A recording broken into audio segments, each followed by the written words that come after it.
रात का समय था। बिरजू और हीरा किसी काम से नदियापुर गांव जा रहे थे। हीरा, अरे चलते चलते मेरे पैर जवाब दे चुके हैं, गर्मी भी लग रही है।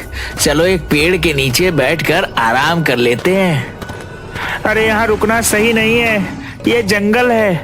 अरे नदियापुर गांव जंगल के बीच ही बसा है। चल थोड़ा सुस्ता लेते हैं, वैसे भी शाम तो हो ही गई है। बिरजू की बात सुनकर हीरा ना चाहते हुए भी एक पेड़ के नीचे बैठ गया। अचानक उन दोनों के कानों में एक बच्चे के रोने की आवाज टकराई। बिरजू भैया, तुमने कुछ सुना? यहाँ जंगल में कौन सा बच्चा रो रहा होगा? आवाज तो मेरे भी कानों में आ रही है, चलो चलकर देखते हैं। बिरजू और हीरा आसपास नजर दौड़ाने लगे। तभी उन दोनों की नजर एक बच्चे पर पड़ी। वो दोनों उस बच्चे के करीब चले गए। बिरजू भैया, यह बच्चा तो यहाँ अकेला है, यहाँ तो आसपास कोई मौजूद नहीं। बिरजू उस बच्चे को गौर से देखने लगा। उसके चेहरे पर डर और भय के साए लहराने लगे। यहाँ से भाग हीरा। अरे क्या हुआ? अचानक तुम्हारा चेहरा फटे हुए पपीते जैसा कैसे हो गया? हीरा, गौर से देख, ये बच्चा कोई इंसान का बच्चा नहीं बल्कि कागज का बच्चा मालूम पड़ता है। बिरजू के कहने पर हीरा उस बच्चे को गौर से देखने लगा। बिल्कुल सही कह रहे हो बिरजू भैया, यहाँ से भागो। वो दोनों डरते हुए वहाँ से भाग गए।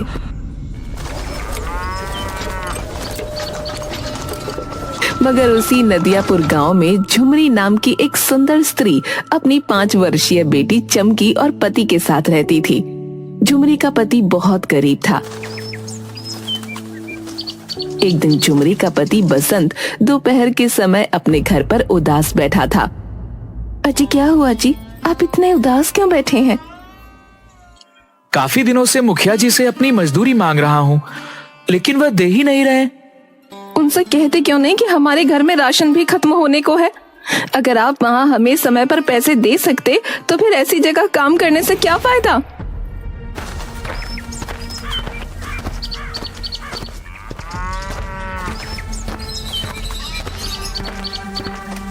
क्या बात है बसंत, तुम यहाँ कैसे? मुखिया जी, आपने मुझे 6 महीने से मेरी मजदूरी नहीं दी। मेरे घर पर राशन खत्म होने का है। मत भूलिए, मेरे घर पर मेरी पत्नी और मेरी बेटी मेरी जिम्मेदारी हैं। तो मैं क्या करूं? तूने क्या अपनी बच्ची क्या मुझसे पूछकर पैदा की थी क्या? मुखिया जी, मैं तो बस अपने पैसे मांग रहा हूँ, मुझसे बदतमीजी से बात मत कीजिए। तुमने नौकरों को ज्यादा सिर पर चढ़ा रखा है मुखिया। अगर ये मेरा नौकर होता तो मैं इसका लात घूंसों से ऐसा स्वागत करता कि ये फिर कभी किसी से जुबान लड़ाने की काबिल नहीं रहता। तो फिर इस नेक काम में मैं क्यों देरी करूं? इतना बोलकर मुखिया बसंत को बुरी तरह से पीटने लगा और उसे धक्के देकर बाहर निकाल दिया। या नहीं देता तेरे पैसे, जिससे शिकायत करनी है कर ले, जो उखाड़ना है उखाड़ ले। बसंत रोते हुए घर आ गया।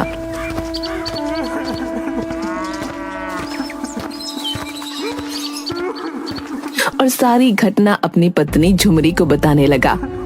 चिंता क्यों करते हैं जी, ईश्वर पर भरोसा रखें, सब कुछ सही हो जाएगा। तुम समझ नहीं रही, घर का राशन खत्म होने को है। आज तो मेरे पास चमकी के दूध के भी पैसे नहीं बचे, मैं क्या करूं? चिंता मत कीजिए, मैं अपने पड़ोस में रहने वाली अनीता से कुछ पैसे उधार मांग लेती हूँ। आप बस ऐसे उदास मत बैठिए और हाँ, कभी भी हिम्मत मत हारिएगा। झुमरी की बात सुनकर बसंत मुस्कुरा दिया। कुछ देर बाद झुमरी पड़ोस में अपनी दोस्त अनीता के घर गई।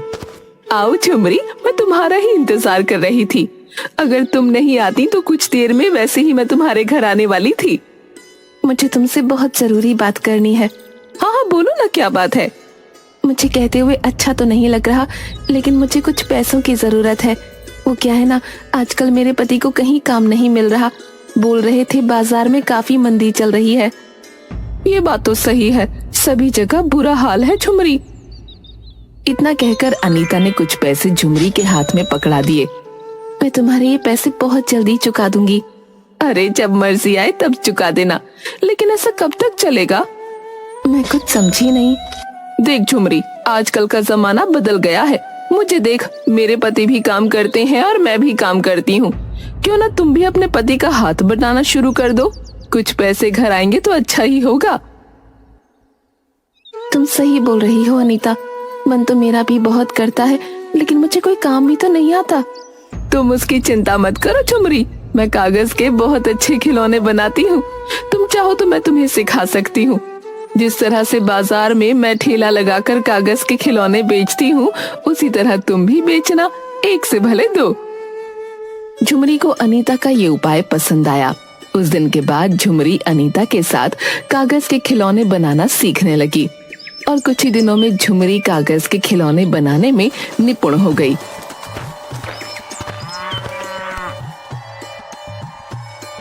अरे वाह झुमरी, तुम तो मुझसे भी अच्छे कागज के खिलौने बनाने लगी। मुझे तो विश्वास ही नहीं हो रहा। नहीं अनीता, तुमसे अच्छे तो मैं कभी नहीं बना सकती, आखिर तुम मेरी गुरु ठहरी। ठीक है झुमरी, तुम पहले इम्तिहान में तो पास हो गई, बल्कि यूं कहो फर्स्ट डिवीजन से पास हुई हो। और तुम्हारी दूसरी और आखिरी परीक्षा और होनी है। अब मुझे कौन सी परीक्षा पास करनी है? कल तुम मेरे साथ बाजार में खिलौने बनाकर बेचोगी, देखते हैं किसके खिलौने ज्यादा बिकते हैं। अगले दिन झुमरी अनीता के साथ दूसरा ठेला लगाकर कागज के खिलौने बेचने के लिए खड़ी हो गई। कुछ ही देर में झुमरी के सारे खिलौने बिक गए। अरे वाह झुमरी, मेरे ठेले में तो कुछ थोड़े खिलौने बचे हैं, लेकिन तुम्हारे तो सारे खिलौने बिक गए। कहीं तुम्हें बुरा तो नहीं लगा? अरे इसमें बुरा लगने वाली क्या बात है, ईश्वर हर किसी को अपने अपना नसीब देता है। उस दिन के बाद अनीता और झुमरी रोज सुबह बाजार में कागज के खिलौने बेचने जाती। शाम तक झुमरी के सारे खिलौने बिक जाते। झुमरी के दिन अब बदलने लगे थे। एक दिन बसंत झुमरी से बोला, मैंने जरूर पिछले जन्म में कुछ अच्छे पुण्य किए होंगे झुमरी, जो मुझे इस जन्म में तुम्हारी जैसी पत्नी मिली। ऐसी बातें क्यों करती हैं जी? अगर पति पत्नी के हर दुख में पति उसका साथ देता है, तो क्या पत्नी उसके दुख में उसका साथ नहीं दे सकती? मैं तुम्हें यह बताने के लिए आया हूँ कि मुझे चौधरी के खेतों में काम मिल गया है। ये तो बहुत अच्छी बात है जी, अब हमारी कमाई दुगनी हो जाएगी। अब हम अपनी बिटिया रानी को अच्छे स्कूल में एडमिशन दिलवा सकेंगे। झुमरी की बात सुनकर बसंत मुस्कुराता हुआ वहां से चला गया। एक दिन की बात है, झुमरी और अनीता बाजार में ठेला लगाकर कागज के खिलौने बेच रही थीं कि तभी मुखिया कुछ लोगों के साथ वहां आ गया। कैसी हो झुमरी? देख रहा हूँ तुम्हारे खिलौने आजकल बहुत ज्यादा बिक रहे हैं, और तो और तुम्हारे वस्त्र भी बता रहे हैं कि तुम्हारी आमदनी अच्छी हो रही है। सब ईश्वर की कृपा है मुखिया जी। यहाँ कैसे? बात यह है झुमरी कि हमारा गांव दो नदियों के बीच में है। वर्षा प्रारंभ होने वाली है और मुझे सूचना मिली है कि इस बार हमारा गांव भयंकर बाढ़ की चपेट में आ सकता है। इस तरह से तो गांव वालों का जीवन यापन बर्बाद हो जाएगा। इसीलिए मैं चंदा इकट्ठा कर रहा हूँ। झुमरी, तुमसे भी मैं चंदा लेने आया हूँ। झुमरी ने उस दिन की सारी कमाई मुखिया के गुल्लक में डाल दी और साथ ही साथ उसकी दोस्त अनीता ने भी। झुमरी, मैं सारे गांव वालों से चंदा लेकर उनके लिए शहर से अच्छे कंबल और बहुत सी खाने पीने की वस्तुएं लेकर आऊंगा। मुझे तुम पर विश्वास नहीं है मुखिया जी। वैसे भी तुम मेरे पति की 6 महीने की तनख्वाह रोके बैठे हो। देखते हैं गांव वालों की कितनी मदद करते हो। अरे तुम अभी तक अपने पति की मार को दिल पे लगाए बैठी हो, मगर वह मुझे आकर बदतमीजी से बात कर रहा था। इतना कहकर मुखिया वहां से चला गया। दिन ऐसे ही बीतने लगे, मगर झुमरी ने देखा कि मुखिया शहर से कुछ भी लेकर नहीं आया। एक दिन की बात है, मुखिया अपने मुनीम प्रेमचंद से बातें कर रहा था। झुमरी अपने पति बसंत के साथ काम से जा रही थी। मुखिया को देखकर झुमरी मुखिया से बोली, मुखिया जी, 1 महीने पहले आप सारे गांव वालों से चंदा लेकर गए थे, ये बोलकर कि हमारा गांव भयंकर बाढ़ की चपेट में आने वाला है, वर्ष प्रारंभ होने वाला है, मगर मुझे तो अभी तक कोई इंतजाम नहीं दिखता। झुमरी की बात सुनकर मुखिया बुरी तरह से तिलमिलाकर रह गया। तुम तो ऐसे बोल रही हो जैसे कि तुमने 10-20 लाख रुपया चंदे में दिया हो। अरे 100-50 चंदे में डालकर अपने आप को क्या समझ रही हो? मुखिया जी, आपको इस तरह से मेरी पत्नी का अपमान करने का कोई अधिकार नहीं। मुंह बंद रख बसंत, पिछली बार की माल भूल गया क्या? गांव में तेरी पत्नी के अलावा न जाने कितने लोगों ने मुझे चंदा दिया है। उन्होंने तो मुझसे कोई सवाल नहीं पूछा। यहाँ से चला जा वरना तेरा फिर से मार मार कर बुरा हाल कर दूंगा। बसंत अपनी पत्नी के साथ वहाँ से चला गया। देख रहे हो मुखिया जी, इस बसंत की पत्नी के कागज के खिलौने बाजार में क्या बिकने लगे। यह तो अपने आप को आपसे भी बड़ा समझने लगा। सही कहा तुमने। जब तक मैं इन दोनों पति पत्नी को गांव से धक्के देकर बाहर नहीं निकलवा देता, मैं चैन की नींद नहीं सो सकता। वैसे क्या वास्तव में अपने गांव में बाढ़ आने वाली है? अरे कोई बाढ़ नहीं आने वाली है। ये न्यूज वाले तो वैसे भी हर साल यही खबर चला देते हैं कि बाढ़ आने वाली है, गांव डूबने वाला है। और मैं इसी खबर का फायदा उठाकर गांव से अच्छा खासा चंदा वसूल लेता हूँ। हर साल की तरह इस बार भी कुछ नहीं होगा। उस दिन के बाद मुखिया ने झुमरी और उसके पति बसंत के खिलाफ गांव में कान भरने शुरू कर दिए। गांव वाले मुखिया की बातों में आकर झुमरी और बसंत को अपना दुश्मन समझने लगे। झुमरी से उन सब ने झुमरी के कागज के खिलौने खरीदने बंद कर दिए। थक हार कर बसंत और झुमरी अपने घर पर ताला लगाकर दूसरे गांव की ओर चल दिए। झुमरी एक जंगल में बैठकर आंसू बहाती हुई बोली, ये सब मेरे सच बोलने का नतीजा है। दिल छोटा मत करो झुमरी, तुमने तो सच बोला है और सच बोलने वालों की कभी हार नहीं होती। वो सब तो ठीक है जी, लेकिन अब क्या होगा? हमारे पास बिल्कुल भी पैसे नहीं हैं और बोतल में सिर्फ चमकी का आधा गिलास दूध बचा है। झुमरी ने इतना कहा ही था कि तभी एक दूसरे बच्चे के रोने की आवाज झुमरी के कानों में टकराई। झुमरी ने देखा कि एक पेड़ के नीचे सुंदर सा बच्चा रो रहा है। ये किसका बच्चा है? पता नहीं झुमरी यह किसका बच्चा है, लेकिन मुझे तो यह बहुत भूखा लगता है। मेरे पास भी आधा बोतल दूध है, अगर मैं इसे पिला दूंगी तो हमारी चमकी भूखी रह जाएगी।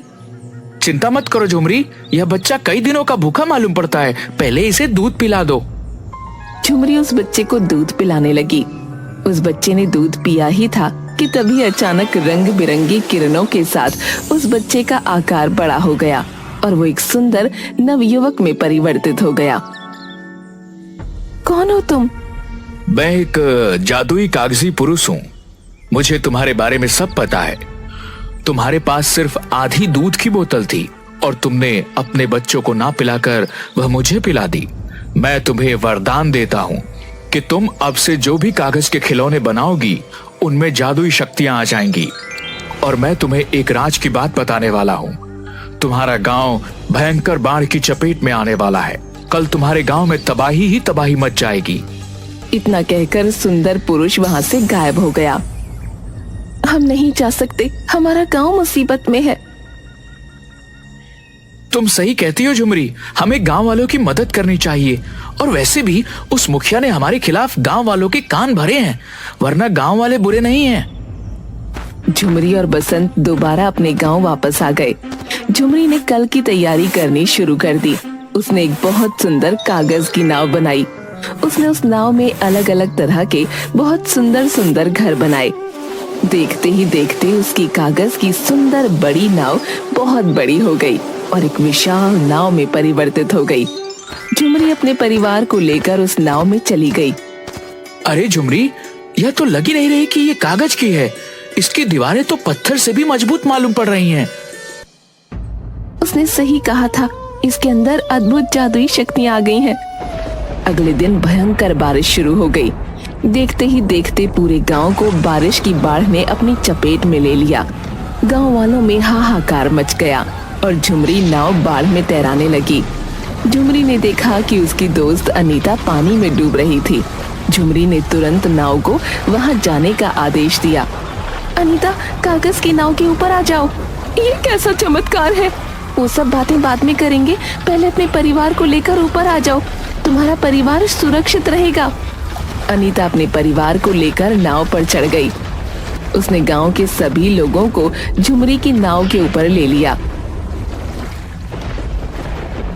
सिवाय मुखिया के घर को छोड़कर। मुखिया दौड़ता हुआ आकर बोला, मुझे भी नाव में ले लो झुमरी, मुझे माफ कर दो, मुझसे बहुत बड़ी गलती हो गई। मेरा दिल तुम्हारी तरह नहीं है मुखिया जी, आओ अपने परिवार को लेकर नाव के ऊपर आ जाओ।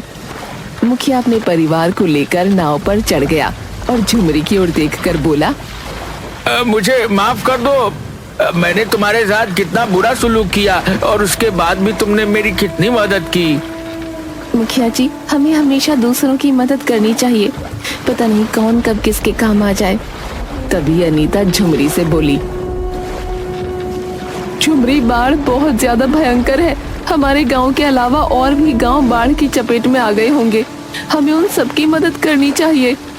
झुमरी को अनीता की बात पसंद आ गई। झुमरी अपनी जादुई नाव को लेकर दूसरे गांव में गई और वो सबकी मदद करने लगी। कुछ दिनों बाद बाढ़ का पानी जब उतर गया, तब झुमरी ने अपनी कागज की नाव में कागज के भोजन बनाना प्रारंभ कर दिए। झुमरी जैसे ही कागज के भोजन बनाती, वो असली भोजन बन जाते। अरे वाह झुमरी, यह कैसे संभव हुआ?